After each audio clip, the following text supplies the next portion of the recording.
the 1920s, Americans were enjoying the fruits of a new prosperity. The greatest industrial nation fizzed ahead in a post-war boom.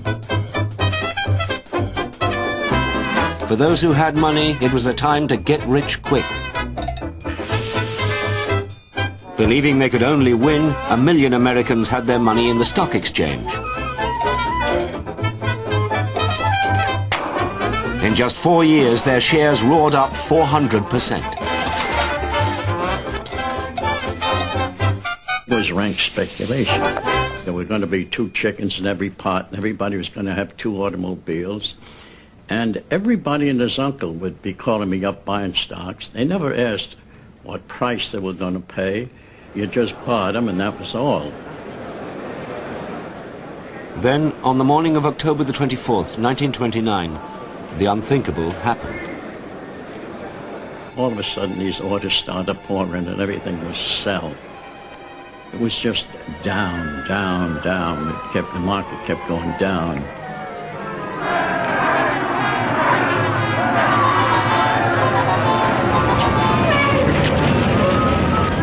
The tremendous crowds which you see gathered outside the stock exchange are due to the greatest crash in the history of the New York Stock Exchange in market prices. Investors who'd been counting paper profits found themselves plunging into real debt. Telegram boys like Bill Bailey were sent door to door, delivering the bad news. The people would get the telegram, open it up, and go into a state of shock. Most of the telegrams said the same. The things are bad. We need more money to hold up your interest. Give us more money or else you're kaput.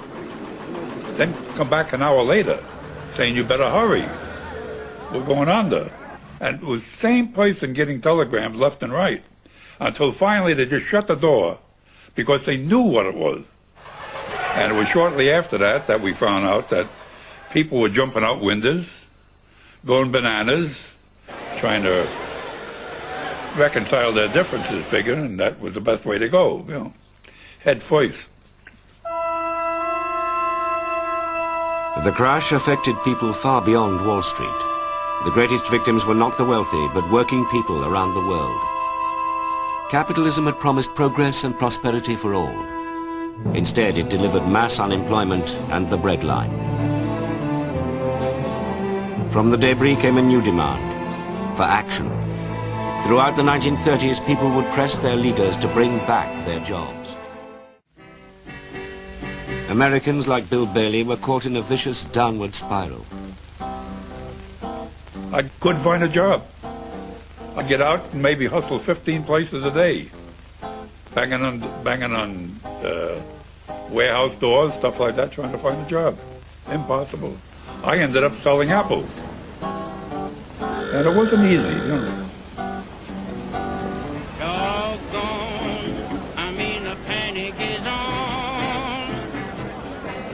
Within a year, 2.5 million had lost their jobs.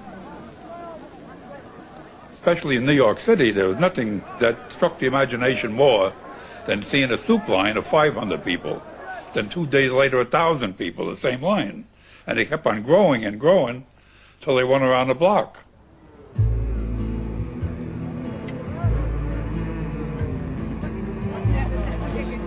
Laid-off men were driven to despair, victims of a process they couldn't understand. We haven't got no work, we can't get no work, we're looking for work. We can't get no work, but we will, why, someday in the future.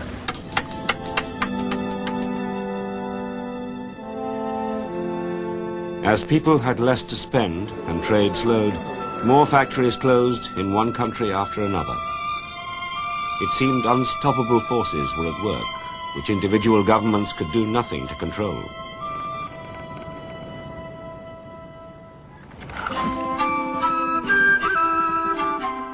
In South America, countries like Chile suffered immediately because they depended on trade with the United States.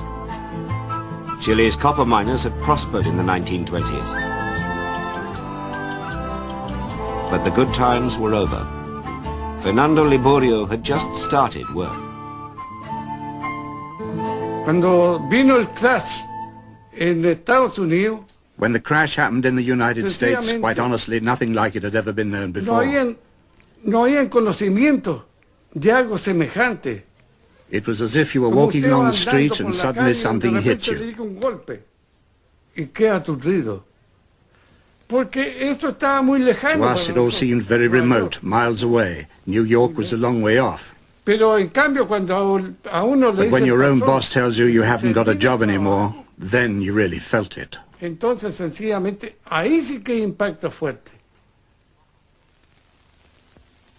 Copper brought in 80% of Chile's foreign earnings. Tens of thousands worked to prize it from the biggest man-made hole in the world, in the desert of Chuquicamata. Justo Ballesteros was a contractor to the mine company. Con ese crash de Wall Street, sencillamente se cerraron fábricas. After this crash in Wall Street, factories in the United States closed and they stopped buying. They stopped buying copper and all the raw materials produced here.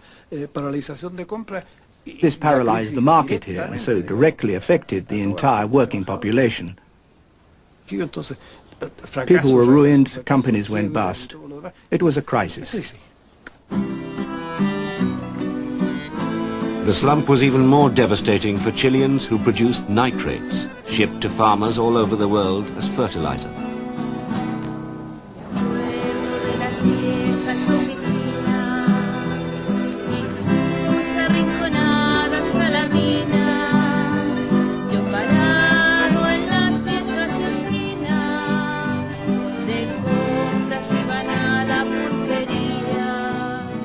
El pan de nosotros era la salitrera.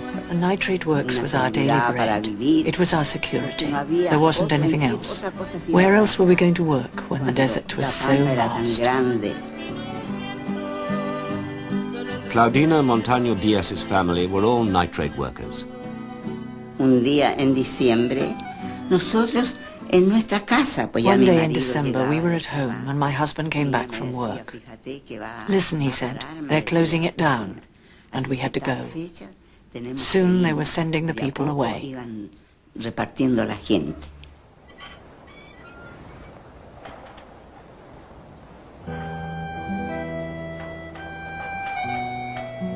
Y la gente humilde, ¿qué iba a hacer? And what could the poor people do? Pick up their suitcases and accept whatever happened. Who could we turn to?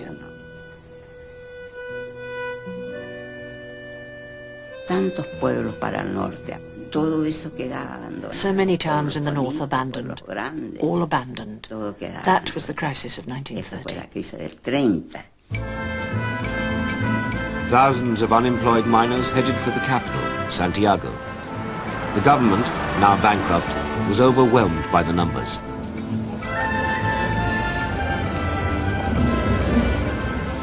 Fernando Liborio was better off than most.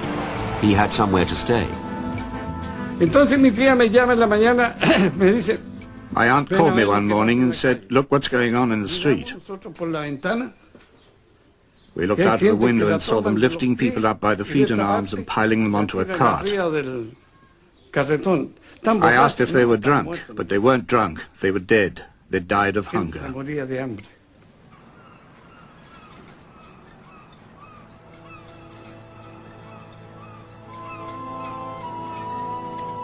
Chile's plight was echoed round the world.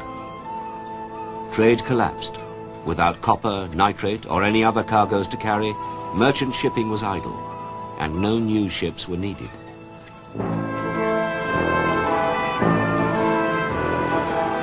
Britain had been the biggest shipbuilder in the world. Towns like Jarrow in the northeast were entirely dependent on the industry. I started working at Palmer Shipyard as a rivet catcher, hoping that that would be there for life. But it didn't happen, because one afternoon, the foreman come round and says, "Con, you're finished tonight," just like that. So that was me fin out. My case could be multiplied by hundreds. They're in work 1 minute, then the next minute, out. So I wasn't alone. The owners of the oldest shipyards were paid to close down for good, so the newer ones would have less competition.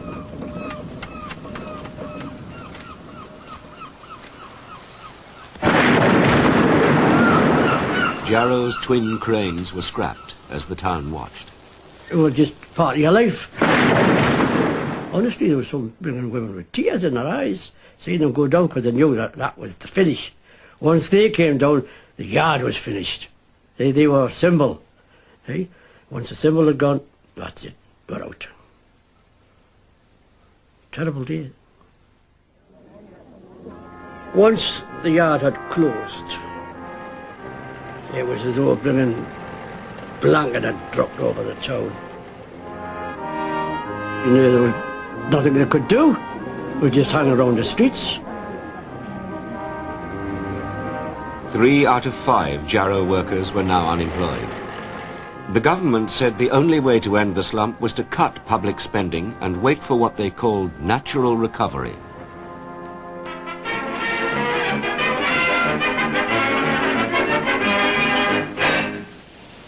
We must all join as a united nation and bear equitable sacrifices to see the present crisis through. And so I appeal to you all. Do your bit like men and women, cheerfully and heartily. But there were no grounds to be cheerful in Jarrow. The only help from the state was the dole, guaranteed for just 6 months. Things was bad in Jarrow.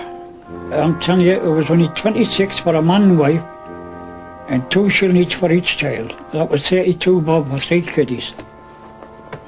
Nobody knows what they were like. Well, it's like that old song, isn't it? Oh, how I miss my relief, now that they've stopped my dole. Oh, I found 3 kiddies to keep, and not a shovel of coal. The landlord, he's coming tonight. He's coming to chuck us all out. For there's no hesitating, the workhouse is waiting.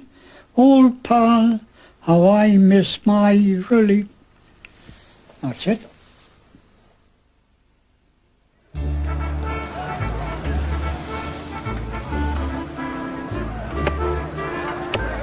In the United States, there was no dole. In Chicago, the new poor tore the wooden blocks from the city streets to use as fuel.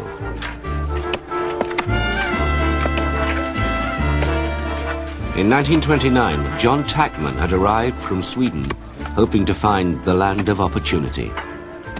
They saw the misery all around me. Thousands or tens of thousands of people evicted from their apartments, whole families. And old people sitting in rocking chairs and chairs on the sidewalk, nowhere to go, no food. They could starve to death because there was no social security. There was no unemployment insurance. There was nothing.